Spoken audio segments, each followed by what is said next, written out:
ទេសនិកជនជាទីស្នេហាកម្មវិធីព័ត៌មានរបស់យើងខ្ញុំនារសៀលនេះថ្ងៃសៅរ៍ទី13មិថុនាឆ្នាំ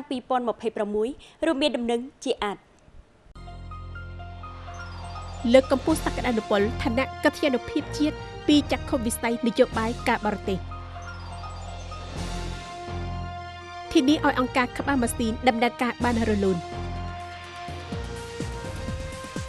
តំបន់វារីទន្លេគូឡុងយកសេដ្ឋកិច្ចធ្វើជាកម្លាំងកំណត់ថ្មីទេសនិកជនជាទីមេត្រីពេលថ្មីនេះលោកអគ្គលេខាបកប្រធានរដ្ឋទូលំមានប្រសាសន៍ចង្អុលការសំខាន់ក្នុងសន្និបាតជ្រួតជ្រាបនិងផ្សព្វផ្សាយសេចក្តីសម្រេចលេខ6របស់ការិយាល័យនយោបាយអំពីការផ្សព្វផ្សាយអនុវត្តមាគ៌ាទំនាក់ទំនងការបរទេសចំពោះសេចក្តីបញ្ជាក់របស់លោកអគ្គលេខាបកប្រធានរដ្ឋទូលំអំពីចក្ខុវិស័យក្នុងកិច្ចការបរទេសរបស់វៀតណាមក្រុមអ្នកជំនាញការនិងអ្នកស្រាវជ្រាវចាត់ទុកថានេះជាការកំណត់ទិសដៅសំខាន់បង្ហាញនៅម្ចាស់ការបង្កើតកម្លាំងចលករអភិវឌ្ឍលើកកម្ពស់ឋានៈរបស់ប្រទេសជាតិរួមចំណែកបង្កើតបណ្ដាទំនោរសហប្រតិបត្តិការអន្តរជាតិក្នុងយុគសម័យថ្មីការចុងខែឧសភាកន្លងហើយលោកអគ្គលេខាបកប្រធានរដ្ឋទូលំទទួលបានការអញ្ជើញឡើងថ្លែងការណ៍នៅក្នុងមជ្ឈមណ្ឌលវេទិកាសង្គ្រីឡាដែលជាវេទិកាសន្តិសុខសំខាន់បំផុតនៅទ្វីបអាស៊ីកន្លែងដែលថ្នាក់ដឹកនាំកម្ពុជានៃប្រទេសទាំងឡាយក្នុងនោះមានប្រធានាធិបតីបារាំងលោកម៉ាក្រុងនាយករដ្ឋមន្ត្រីឥណ្ឌាលោកណេរ៉េនត្រាម៉ូឌីនិងនាយករដ្ឋមន្ត្រីជប៉ុនលោកស្រីសាណាតាកាជីថ្លែងទស្សនៈអំពីបញ្ហាសន្តិសុខនិងកិច្ចការបរទេសកម្រិតយុទ្ធសាស្ត្រពេលថ្មីនេះនៅក្នុងវេទិកាអនាគតអាស៊ានឆ្នាំ2026ដែលជាគោលគំនិតរបស់វៀតណាមសម្ដៅស្នើឡើងនៅគំនិតច្នៃប្រឌិតរួមចំណែកក្នុងការកសាងអនាគតអាស៊ានបានចាត់តាំងនៅវៀតណាមដោយសម្រេចជោគជ័យល្អប្រសើរការចូលរួមរបស់បណ្ដាថ្នាក់ដឹកនាំស្នូលរបស់វៀតណាមក្នុងបណ្ដាព្រឹត្តិការណ៍តំបន់និងអន្តរជាតិបានអះអាងអំពីកិត្យានុភាពភាពម្ចាស់ការរបស់វៀតណាមក្នុងកិច្ចសហប្រតិបត្តិការនិងអភិបាលកិច្ចសកលក្នុងពេលដែលស្ថានភាពពិភពលោកមានការប្រែប្រួលខ្លាំងដោយសពថ្ងៃនេះវៀតណាមមិនត្រឹមតែស្ថិតក្នុងការសម្របនឹងការប្រែប្រួលនោះប៉ុណ្ណោះទេដោយគោលគំនិតក្នុងកិច្ចការបរទេសលើកនេះបានបង្កើតជាច្បាប់អន្តរកម្មដើម្បីចូលរួមជាមួយពិភពលោកនាំមកនៅតម្លៃសំខាន់បំផុតនោះគឺអធិបតេយ្យភាពជាតិផលប្រយោជន៍របស់ប្រជាជាតិក្នុងសន្និបាតជ្រួតជ្រាបសេចក្តីសម្រេចលេខ06លោកអគ្គលេខាបកប្រធានរដ្ឋទូលំបញ្ជាក់ថាកិច្ចការបរទេសជាភារកិច្ចសំខាន់ផ្សារភ្ជាប់នឹងការពារប្រទេសសន្តិសុខពីការពារបូរណភាពដែនដីរបស់មាតុប្រទេសរហូតដល់ការរួមចំណែកបង្កើតច្បាប់អន្តរកម្មអន្តរជាតិក្រុមអ្នកជំនាញការចាត់ទុកថានេះជាជំហានវិវត្តសំខាន់បើកទម្លាយលំហអភិវឌ្ឍបង្កើតកម្លាំងចម្រុះនិងអះអាងទូនាទីម្ចាស់ការរបស់វៀតណាមក្នុងកិច្ចសហប្រតិបត្តិការនិងអភិបាលកិច្ចសកលសេចក្តីថ្លែងការណ៍របស់លោកអគ្គលេខាបកប្រធានរដ្ឋទូលំបានអះអាងនៅភាពផ្លាស់ថ្មីមានលក្ខណៈនយោបាយការបរទេសបម្រើឲ្យការអភិវឌ្ឍប្រទេសជាតិនិងចក្ខុវិស័យអំពីអនាគតយូរអង្វែងពេលនេះយើងមានគ្រប់លក្ខណៈដើម្បីចូលរួមក្នុងបណ្ដាវេទិកាអន្តរជាតិក្នុងទូនាទីឋានៈខុសពីមុនទាំងស្រុងហើយគំនិតបង្កើតនេះកំណត់ទិសដៅយុទ្ធសាស្ត្រអភិវឌ្ឍរបស់ប្រទេសជាតិ100ឆ្នាំក្រុមអ្នកស្រាវជ្រាវក៏បានចាត់ទុកថាកិច្ចចង្អុលការរបស់លោកអគ្គលេខាបកប្រធានរដ្ឋទូលំជាការកំណត់ទិសដៅសំខាន់សម្ដៅធ្វើឲ្យចក្ខុវិស័យយុទ្ធសាស្ត្រទៅជាលទ្ធផលជាក់ស្ដែងសាយភាយអត្តសញ្ញាណវៀតណាមបង្កើនកម្លាំងផ្ទៃក្នុងក៏ដូចជាឋានៈរបស់ប្រទេសជាតិនេះជាចក្ខុវិស័យយុទ្ធសាស្ត្រយ៉ាងធំសម្រាប់ដំណាក់កាលថ្មីយើងត្រូវតែលើកកម្ពស់សមត្ថភាពជាតិយើងខិតខំធ្វើឲ្យមានភាពជ្រាលជ្រៅក្នុងទំនាក់ទំនងទ្វេភាគីនិងពហុភាគីនិងចូលរួមកាន់តែជ្រៅទៅក្នុងបណ្ដាខ្សែសង្វាក់ផ្គត់ផ្គង់របស់ពិភពលោកពិសេសគឺក្នុងបណ្ដា FTA ពាណិជ្ជកម្មសេរីការវិនិយោគត្រូវតែមានការជំរឿសពិសេសត្រូវតែទាញយកបានវិស័យបច្ចេកវិទ្យានៅវិនិវត្តនេះជា3វិស័យសំខាន់ក្រៃលែងសម្រាប់ដំណាក់កាលអភិវឌ្ឍកាន់តែខ្ពស់និងចីរភាពគោលដៅនៃនយោបាយការបរទេសគឺប្រជាជនចំណែកកម្លាំងនៃនយោបាយការបរទេសគឺស្ថិតនៅលើសមត្ថភាពផ្សាយភាយតម្លៃរបស់វៀតណាមអ្នកជំនាញជាច្រើនចាត់ទុកថានេះជាគំនិតនយោបាយការបរទេសប្រកបដោយលក្ខណៈមនុស្សសាស្ត្រផងឆ្លើយតបនឹងសំណុំពរក្នុងស្ថានភាពថ្មីផងនយោបាយការបរទេសនាំមកនៅសន្តិភាពស្ថិរភាពសហប្រតិបត្តិការគោលគឺនាំមកនៅផលប្រយោជន៍សម្រាប់ប្រជាជាតិក្នុងនោះមានមនុស្សជាចម្បងខ្ញុំគិតថាដោយប្រពៃណីរបស់យើងនិងកិច្ចចង្អុលការរបស់លោកអគ្គលេខាបកប្រធានរដ្ឋយើងរឹតតែពង្រីកប្រការនោះបង្កើតជាកម្លាំងសម្រាប់ប្រជាជាតិដោយស្មារតី យល់ស៊ីជម្រៅធ្វើត្រឹមត្រូវធ្វើចាប់ចង់ចាប់ដើមធ្វើមានប្រសិទ្ធភាពកិច្ចចង្អុលការរបស់លោកអគ្គលេខាបកប្រធានរដ្ឋតុលាំក្នុងសន្និបាតជួរជ្រាបសេចក្តីសម្រេចលេខ06គឺជាទិសដៅសំខាន់ដើម្បីពង្រីកទូនាទីនាំមុខនៃនយោបាយការបរទេសរួមចំណែកកសាងប្រទេសវៀតណាមអភិវឌ្ឍឯករាជ្យស្វ័យភាពនិងពឹងផ្អែកលើកម្លាំងរបស់ខ្លួន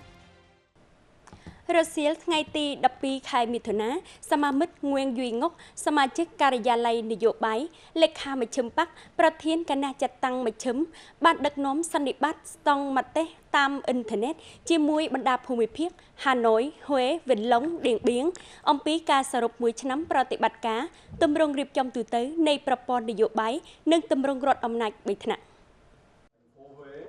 សមាមិត្តងួងយីងុកសំណុំពរភូមិភាគទាំងឡាយទាំងថ្នាក់ខេត្តនិងថ្នាក់ឃុំពីភាពជាក់ស្ដែងនៃមួយឆ្នាំអនុវត្តតាមទម្រង់រៀបចំថ្មី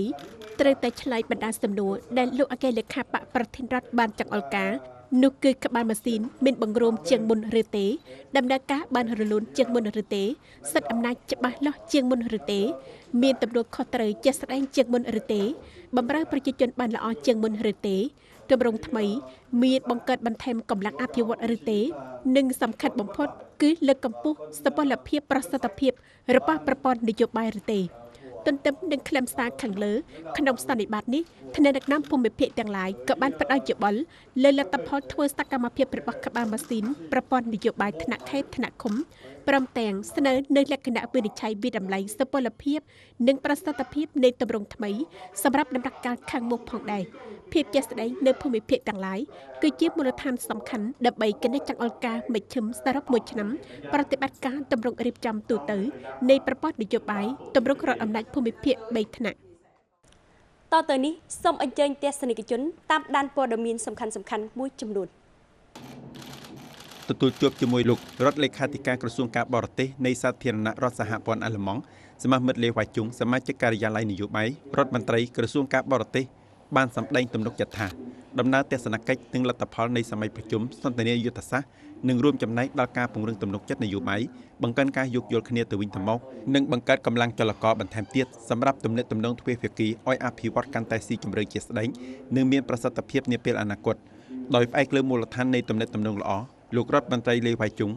បានស្នើឲ្យភាគីទាំងពីរបន្តច្នៃប្រឌិតការគិតនិងវិធីសាស្ត្រនៃកិច្ចសហប្រតិបត្តិការពង្រឹងទំនាក់ទំនងកម្រិតខ្ពស់និងការពិគ្រោះយោបល់ជាយុទ្ធសាស្ត្រនិងប្រើប្រាស់ចំណុចខ្លាំងបំពេញបន្ថែមឲ្យកាន់តែមានប្រសិទ្ធភាពក្នុងវិស័យពាណិជ្ជកម្មនិងវិនិយោគការពារប្រទេសនិងសន្តិសុខវិទ្យាសាស្ត្រនិងបច្ចេកវិទ្យាការអប់រំនិងបណ្ដុះបណ្ដាលនិងការអភិវឌ្ឍប្រភពធនធានមនុស្ស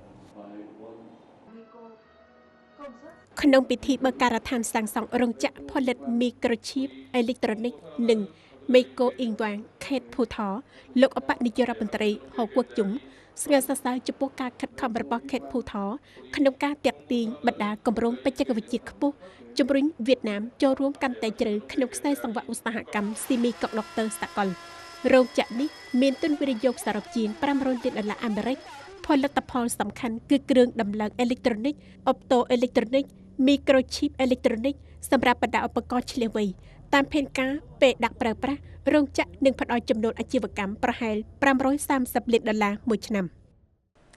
រសៀលថ្ងៃទី12ខែមិថុនាកញ្ញារៀបចំសកម្មភាពបុណ្យចូលឆ្នាំកងទ័ពប្រជាជនឆ្នាំ2027ខេត្តអាំងយ៉ាងបើកសន្និសីទផ្សព្វផ្សាយផែនការពិធីចេញពលអនុវត្តសកម្មភាពបុណ្យចូលឆ្នាំកងទ័ពប្រជាជនឆ្នាំ2027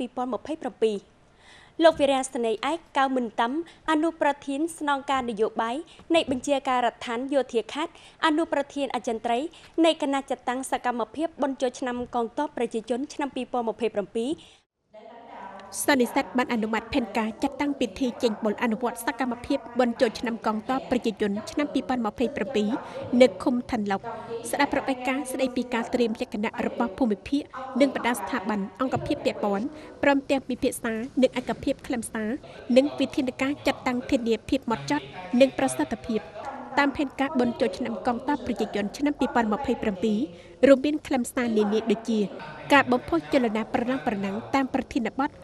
ឧបត្ថម្ភថវិកាសង់ផ្ទះមនោសញ្ចេតនាយុទ្ធមិត្តផ្ទះមហាសាមគ្គីជូនអាហារូបករណ៍ដល់សិស្សក្រចំណេះលំបាករៀនពូកែ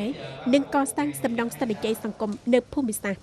មកដល់ពេលនេះឃុំឋានឡុកជាសារព័ន្ធក៏បានបង្ហាញការត្រៀមលក្ខណៈបំរុងភ ភូមិភាគក៏បានគប់ផ្សំការងារបំរុងសាងសង់ស្ពានគិន6ជ្រើសរើសសិស្សនិស្សិតទទួលអាហារូបករណ៍និងគៀកោកម្លាំងចូលរួមក្នុងសកម្មភាពតាមផែនការកម្មវិធីបុណ្យចូលឆ្នាំកងទ័ពប្រជាជនជាសកម្មភាពចាត់តាំងរៀងរាល់ឆ្នាំមានអត្ថន័យជាក់ស្ដែងសម្ដៅពង្រឹងកម្លាំងចម្រុះនៃប្រព័ន្ធនយោបាយកងកម្លាំងប្រដាប់អាវុធនិងប្រជាជនក្នុងការអនុវត្តសំណង់និងការងារធានាឆ្ពោះទៅរកមូលដ្ឋានរួមចំណែកគិតអានជីវភាពប្រជាជនពង្រឹងធ្លុងមហាសាមគ្គីជនជាតិនិងកសាងជនបទថ្មីនៅលើភូមិសាស្ត្រខេត្ត3 ឆ្នាំកន្លងនៅតំបន់ដងថាប់មើយស្រុកតឹងហ្វឿកខេត្តទៀងយ៉ាងចាស់បច្ចុប្បន្នជាខេត្តដងថាប់មនុស្សលោកបានថ្លៃពេលខ្លះជាង 11,000 ដងក្នុង 1 គីឡូក្រាមបន្ទាប់ពីលំនឹងរយៈពេលយូរប៉ុន្មានថ្ងៃថ្មីនេះតម្លៃមនុស្សថយចុះខ្លាំង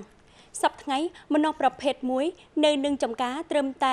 6,500 ដងក្នុង 1 គីឡូក្រាមថយចុះពី 3,000 ដល់ 5,000 ដងក្នុង 1 គីឡូក្រាមប្រៀបនឹងប៉ុន្មានខែមុនចំណែកការទិញបដុំឬទិញម៉ៅមានតម្លៃ 4,500 ដងក្នុង 1 គីឡូក្រាមប៉ុណ្ណោះធ្វើឲ្យអ្នកដាំខាត់បងអ្នកដាំម្នាស់ឲ្យដឹងថាឆ្នាំនេះម្នាស់បានផលល្អផ្លែធំនិងស្មើជាងឆ្នាំមុនប៉ុន្តែគ្រប់ដើមទុនប៉ុណ្ណោះព្រោះតម្លៃជីកសិកម្មពី 600,000 ដល់ 7,000 ដងក្នុងមួយបាវបច្ចុប្បន្នកើនជាង 1 លានដងតាមព័ត៌មានពីមន្ទីរកសិកម្មនិងបរិស្ថានមូលហេតុគឺដោយសារការផ្គត់ផ្គង់លើតម្រូវការទិន្នផលម្នាស់ធម្មជាតិនាងរាយរដូវក្នុងឆ្នាំនេះកើនឡើងខ្លាំងហើយចំពេលប្រមូលផលស្រស់និងតំបន់ផលិតផ្សេងទៀតនៅភូមិភាគខាងក្រៅទូទាំងខេត្តដងថាប់សប្តាហ៍ថ្ងៃមានផ្ទៃដីជំនាញដាំម្នាស់ជិត 15,000 ហិកតាបរិមាណផលរៀងរាល់ឆ្នាំជិត 260,000 តោនផ្ទៃដីប្រមូលផ្ដុំចម្បងនៅឃុំតឹងភឿក1តឹងភឿក2តឹងភឿក3និងហឹងឋានអាស្រ័យសមស្របនឹងលក្ខណៈដីជ្រាបជូរនៃតំបន់ដងថាប់មើយម្នាស់បានកំណត់ថាជាដំណាំមួយក្នុងចំណោមដំណាំចម្បងយុទ្ធសាស្ត្រអភិវឌ្ឍកសិកម្មភូមិភាគរយៈពេល 5 ខែដើមឆ្នាំ 2026 ផ្នែកបន្លែផ្លែឈើវៀតណាមក៏ត្រាកម្រិតកំណើនសកម្មពេលដែលការនាំចេញសម្រេចប្រហែល 2,690 លានដុល្លារអាមេរិកកើន 16.8% ប្រៀបនឹងដំណាលឆ្នាំ 2025 សម្រាប់បានលទ្ធផលនេះក្នុងបរិបទពាណិជ្ជកម្មកសិផលទូទាំងសកលនៅតែមានការប្រែប្រួលខ្លាំងក្នុងរចនាសម្ព័ន្ធនាំចេញពេលដែលអត្រាផលិតផលឆ្នៃកាន់តែកើនឡើងយោងតាមនោះទីផ្សារប្រទេសចិនបានកើនឡើង 31.4% ប្រៀបនឹងដំណាលពេលឆ្នាំមុនទីផ្សារអាមេរិកកើន 16% និងកូរ៉េខាងត្បូងកើន 9.1% ក្នុងក្រុម 15 ទីផ្សារនាំចេញធំបំផុតកម្ពុជាជាទីផ្សារដែលមានកំណើនខ្លាំងដោយតម្លៃនាំចេញកើន 3.6 ដងទុរេននៅតែបន្តរក្សាតួនាទីជាមុខទំនិញចម្បងនៃវិស័យបន្លែនិងផ្លែឈើរបស់វៀតណាមដោយអាដាមភាពប្រមូលផលផ្ទុយរដូវព្រមជាមួយការដែលចិនអនុវត្តបន្ថែមលេខកូដតំបន់ដាំជាច្រើននិងអនុវត្តពិធីសារនាំចេញទុរេនផ្អាប់ទឹកកករយៈពេល 5 ខែដើមឆ្នាំតម្លៃនាំចេញទុរេនកើនឡើង 59.7% បើប្រៀបនឹងដំណាលពេលឆ្នាំមុននៅវារីបទន្លេគូឡុងក្រៅពីទុរេនផ្លែដូងនិងផលិតផលឆ្នៃពីដូងសម្រេច 198 លាន 380 ពាន់ដុល្លារអាមេរិកកើនឡើងជិត 15% ផ្លែឈើនានាដូចជាស្រកានាគខ្នុរនិងក្រូចទ្រើងបន្តទទួលផលប្រយោជន៍ពីតម្រូវការប្រើប្រាស់ប្រកបដោយស្ថិរភាពនៅទីផ្សារធំៗដូចជាចិនសហរដ្ឋអាមេរិកនិងកូរ៉េខាងត្បូងបន្តការកំណើនពុំធ្លាប់មានចំនួន 8,500 លានដុល្លារអាមេរិកក្នុងឆ្នាំ 2025 ផ្នែកបន្លែនិងផ្លែឈើវៀតណាមកំពុងបង្កើនល្បឿនដើម្បីទទួលសម្រេចគោលដៅ 10,000 លានដុល្លារអាមេរិកក្នុងឆ្នាំ 2026 ឈានឡើងក្លាយជាប្រទេសមានជំហរមាំពីសមុទ្រកំពុងជាយុទ្ធសាស្ត្រស្នូលរបស់វៀតណាមក្នុងយុគសម័យថ្មីរួមជាមួយទូទាំងប្រទេសតំបន់វារីបទន្លេគូឡុងសប្តាហ៍ថ្ងៃកំពុងប្រមូលផ្ដុំប្រភពធនធានជាច្រើននិងខិតខំទាញយកអតិបរមានៅឧត្តមភាពពីផ្ទៃសមុទ្រការទាញយកប្រកបដោយប្រសិទ្ធភាពពីសេដ្ឋកិច្ចសមុទ្រមិនត្រឹមតែជាយុទ្ធសាស្ត្រប៉ុណ្ណោះទេថែមទាំងកំពុងក្លាយជាកម្លាំងចលករជំរុញកំណើនសេដ្ឋកិច្ចថ្មីនៃទូទាំងតំបន់ទៀតផងឆ្លងកាត់ការផ្លាស់ប្ដូរជាច្រើនតែផ្នែកគំនិតប្រជាជនវៀតណាមចំពោះសមុទ្រគឺមានការច្នៃប្រឌិតឥតឈប់ឈរនេះជាលទ្ធផលនៃការនេសាទថ្មីបំផុតរបស់លោកយ៉រអង្ខ្វាជាង30ឆ្នាំនៃការប្រកបរបរចិញ្ចឹមជីវិតតាមសមុទ្រលោកឃើញប្រសិទ្ធភាពទាញយកបានកើនឡើងត្រីនេសាទបានកាន់តែច្រើនធំជាងហើយកប៉ាល់របស់លោកក៏ធំជាងមុនផងដែរ មុខរបរនេសាទជលផលរបស់វៀតណាមបានបដិងរដ្ឋយកចិត្តទុកដាក់ឲ្យបលប្រាក់អនុគ្រោះដើម្បីបោះកប៉ាល់ធំនេសាទបានជលផលល្អជាងកប៉ាល់តូចរលកខ្យល់ខ្លាំងក៏នៅតែធ្វើបាន10ឆ្នាំមុនឲ្យតែមានរលកធំបន្តិចគឺមិនអាចធ្វើបានឡើយធ្វើឲ្យគោលដៅនាំយកសេដ្ឋកិច្ចសមុទ្រឲ្យសម្រេចបាន 10% នៃ GDP នាឆ្នាំ2030តាមសេចក្តីសម្រេច36ខ្លាយជាការពិតកំពុងភ័យហង្សខ្វាយកំពុងតែជាផុតតាំងយ៉ាងច្បាស់សម្រាប់ផ្នែកគំនិតហ៊ានគិតហ៊ានធ្វើមិនត្រឹមតែដោះស្រាយបញ្ហាភស្តុភារកម្មសម្រាប់វារៀបទន្លេគូឡុងប៉ុណ្ណោះទេសំណង់នេះថែមទាំងបញ្ជាក់ពីចក្ខុវិស័យយុទ្ធសាស្ត្រទៀតផងកំពុងភ័យហង្សខ្វាយរួមជាមួយនឹងសំណង់ផ្សេងទៀតកំពុងបង្កកម្លាំងជលករថ្មីដើម្បីទាក់ទាញការវិនិយោគមកកាម៉ៅនិងវារៀបទន្លេគូឡុងពីនោះមកជំរុញការអភិវឌ្ឍសេដ្ឋកិច្ចនិងធានាសន្តិសុខការពារប្រទេសជាតិមិនត្រឹមតែជំរុញមកការទាញយកឆ្ងាយច្រាំងប៉ុណ្ណោះទេវារៀបទន្លេគូឡុងកំពុងឈានឡើងក្លាយជាមជ្ឈមណ្ឌលធម្មពលកកើតឡើងវិញរបស់ជាតិគំរូគឺខេត្តវិនឡុងបច្ចុប្បន្នខេត្តមាន45គម្រោងកំពុងរងចាំអនុវត្តដោយរំពឹងនឹងបង្កើនសមាមាត្រនៃធម្មពលអគ្គិសនីកកើតឡើងវិញឲ្យឡើង 31% ដល់ឆ្នាំ2030ខេត្តវិនឡុងមានផែនការបែងបាត់អភិវឌ្ឍបន្ថែមធម្មពលខ្យល់ 2,900 មេហ្គាវ៉ាតធម្មពលខ្យល់និង150មេហ្គាវ៉ាតធម្មពលព្រះអាទិត្យខេត្តកំពុងអំពាវនាវរកការវិនិយោគជ្រើសរើសអ្នកវិនិយោគមានសមត្ថភាពគ្រប់គ្រាន់ផ្នែកហិរញ្ញវត្ថុដើម្បីឆាប់ផ្សព្វផ្សាយគម្រោងឲ្យបានឆាប់តាមផែនការបានកំណត់